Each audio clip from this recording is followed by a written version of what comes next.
Pessoal, presta atenção nesse vídeo aí, ó. O pescador tá pescando na beira do rio aí, ó. E o perigo tá do lado dele, rapaz. Debaixo do tronco ali, ó. Enrolado uma jararaca, moço. Isso é um perigo, gente. Você tem que tomar cuidado. Andar com os equipamentos necessários. Você tá no meio da mata.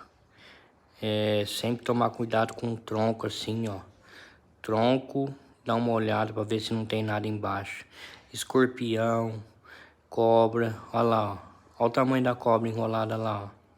Se o rapaz pisa ali do lado dela, rapaz, estraga a pescaria. Tem correndo pro hospital porque pra tomar antídoto, pra tomar o antiveneno, rapaz. Isso é um perigo, olha lá. Enrolado do lado do onde o rapaz tava pescando aí, as varas de pescar ali, ó. E a cobra do lado. Você tá maluco, moço?